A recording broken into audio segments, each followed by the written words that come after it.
Being I am from Minnesota originally, that's where I was born, that's where I lived until I joined the Army. And, I voted in multiple elections, even when I was still in, before I retired, I was still voting for in Minnesota because that was my home of residence. I figured maybe I should throw out there what I know about that guy on the left there. That's Governor Tim Walz of Minnesota. Now, Tim Walz used to be in the National Guard, the Minnesota National Guard. He retired as a master sergeant because the National Guard downed him from Command Sergeant Major when he retired because apparently he wasn't officially qualified for the rank. He had not been to the school. So officially, Sgt Major Waltz is listed on the rolls for Minnesota National Guard retirees as a Master Sergeant, as an E7, not an E9. Now, what about his service? Well, first off, let's go into his political stuff. Now, Waltz left his unit in the National Guard and he ran for the Senate for Minnesota. And he became one of the senators from Minnesota. If I remember correctly, could have been House of Representatives. I know he represented the state. And he ran on a platform about his glorious and honorable military service and how he would always be there for the veteran. Now, while he was in the Congress, it was encouraged that veterans in Minnesota who were having problems with the VA and stuff to contact his office, and he would help them with their claims and their problems with the VA. Now, from family members who are still in Minnesota, who are veterans, who have had problems with claims, they did contact Tim Waltz's office like it was encouraged. Sent them the information and all that stuff that they needed to know for the veterans' claims so that Timmy could help out. Well, Timmy helped out very few veterans. He shit on more veterans and caused more problems for veterans than helped out in the state of Minnesota. Now, this resulted in a rather big uproar, from what I heard, in Minnesota, and the people were threatening to throw him out of Congress because of this, because he ran on the whole platform of a veteran helping veterans, and then he was shitting on them nonstop. Well, we had the situation with Minnesota where the previous governor, Dayton, there was problems with him, so he couldn't run, and then Waltz came out of the woodwork, ran for governor. Now, for those of you that aren't aware of it, Minnesota in the state government is completely controlled by the DFL, the Democratic Farm Labor Party, which sometimes are just referred to only as Democrats now. But they were always referred to as DFLers.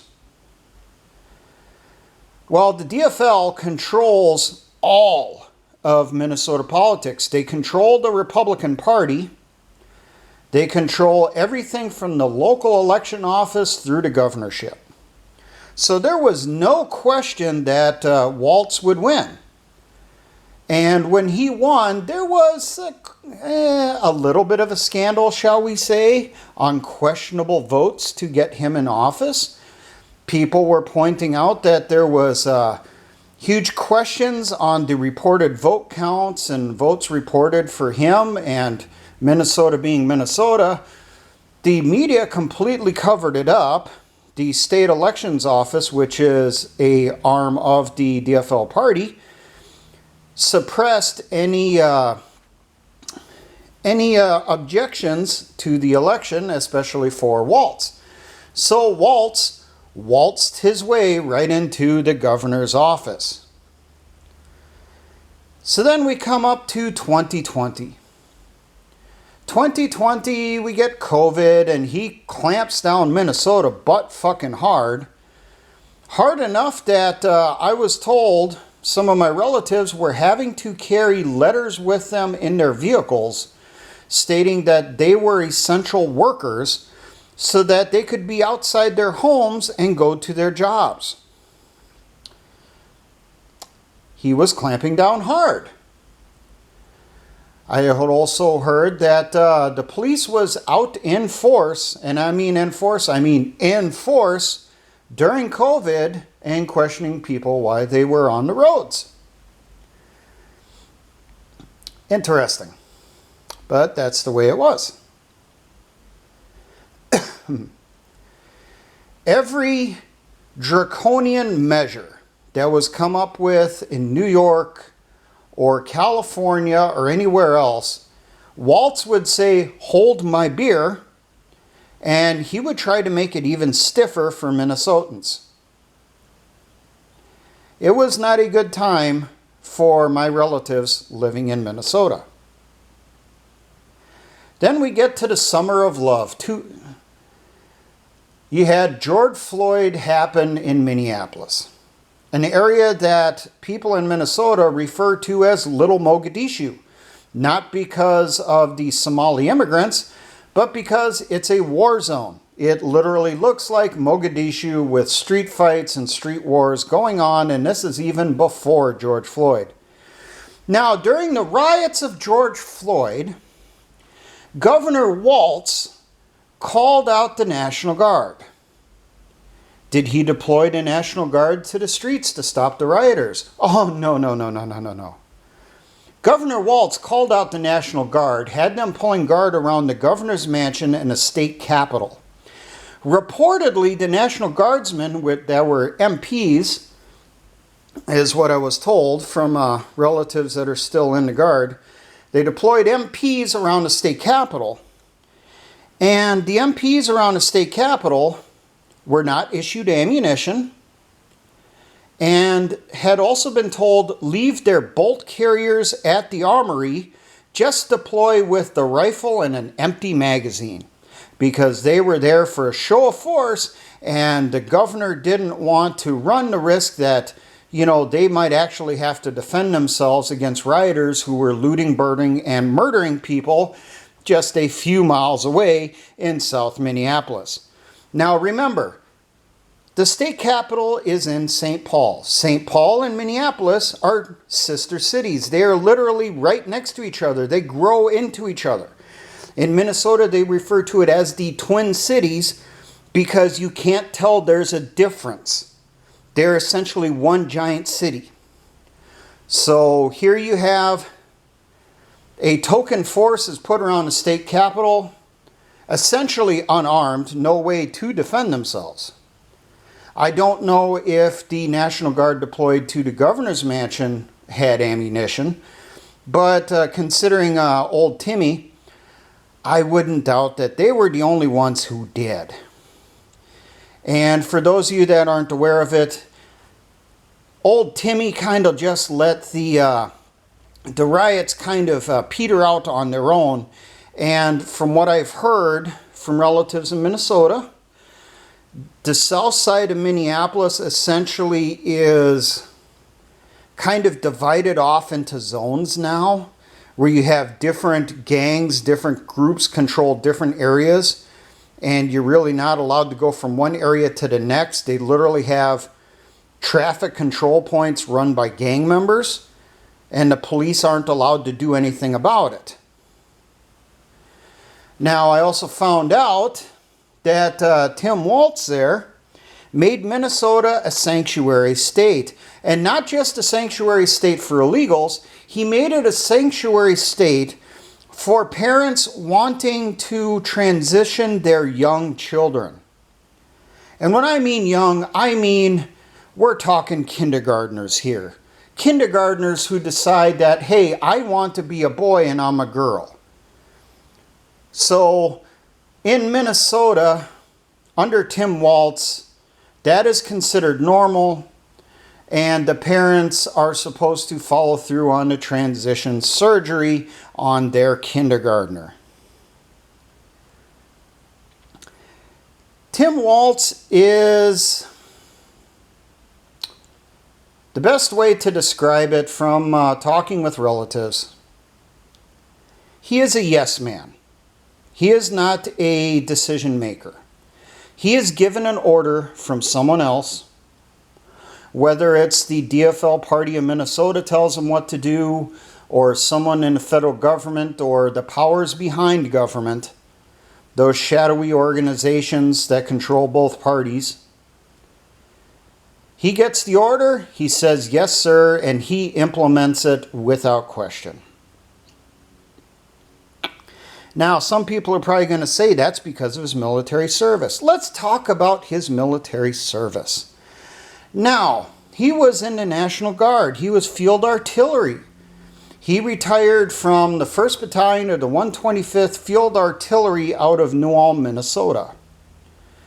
Now, I had relatives, uncles, and cousins who served with him over the years. And according to my uncles and my cousins, the best way to describe him and the kindest way to describe him is he's a shitbird. He would backstab you without a second thought to make himself look good so that he was the one who got the awards and got the promotions and you looked like shit. And he did that his entire career. He backstabbed everyone all the time to get ahead.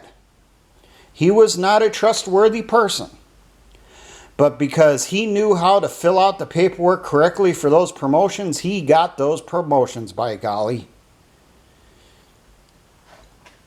Tim Waltz spent more time polishing the undersides of desks than leading soldiers, is what I was told.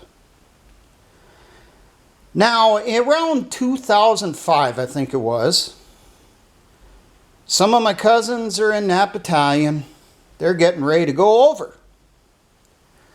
They got the word in like May, I think it was, of that year, that they were going to go to Iraq, that the entire 34th Infantry Division was going to be deploying to Iraq to serve overseas. Command Sgt Major Waltz was the battalion sergeant major of the 1st of the 125th Field Artillery. They get the order to deploy. Within a couple weeks after that, word came out, the sergeant major was retiring. Now, during the election, when he was running for Congress, the official story was then, and I do remember this because I do remember voting in that election, and no, I did not vote for him. The story was that he had done an extension on his last re-enlistment contract so he could go with the battalion in their deployment to Italy the year before. And that he was at the end of his extension and was not allowed to re-enlist again. And that's why he did not go to Iraq. Well, I found out from the news this morning that wasn't quite accurate. Waltz's enlistment contract was not over yet. His extension, if there was one, was not even close to being over yet. Now, those of us who served in the military back then, if we got deployment orders, that did a little thing called a stop loss. A stop loss is when they put a stop on you processing out, because the needs of the Army were, we needed you in combat, we don't need you at home, we'll send you home when we get back. Well, Sgt Major Waltz should have been under a stop loss, but for some reason he was able to file paperwork and get processed out early. I don't remember if my cousin said they got a new sergeant major before they went over or if they got one in country. But let's just say there's a lot of bad blood between my cousins and Sgt Major Waltz, that he betrayed them right before going to combat. You know, leaders don't step out from their troops right before going into combat. But he did that. And from what, I heard from my uncles who served with him back when he was a private and that stuff, lower enlisted, and from my cousins who served with him when he was an NCO, that's par for the course for him. He was always looking out for number one, was never really looking out for his soldiers. He was more concerned about his career, his image. And you know what? If the soldiers helped him look good, then he took care of the soldiers. If it wasn't the situation that would make him look good, he wasn't going to help the soldier. And apparently that followed him on to Congress later, and then after that into the governor's office. So I just wanted to get this information out there for those of you wondering, who's Governor Waltz? I personally never served with him. I was never in the National Guard, but as I said, I had uncles who did back when he was lower enlisted, and I had cousins who served with him when he was a non-commissioned officer. I had cousins who served in his battalion when they got the orders to go to Iraq, and he said, "See ya!" And he was out the door pursuing a career in the Democratic Party. There you go. There's a little bit of information for you on old Timmy there. He is a shitbird. Don't believe anything you're going to hear about his military career. He is a Blue Falcon. He is the poster child of a Blue Falcon in the National Guard. And before I started the video here, I came across a news article that multiple senior non-commissioned officers and retired non-commissioned officers from the Minnesota National Guard are contacting the media across Minnesota and the national media to let them know the truth about Command Sergeant Major Tim Waltz. Oh, excuse me, Master Sergeant Tim Waltz. There you go. Have fun. Vote accordingly. Now, for all my engineer brothers and Patriot militia movements, always remember, essay ons.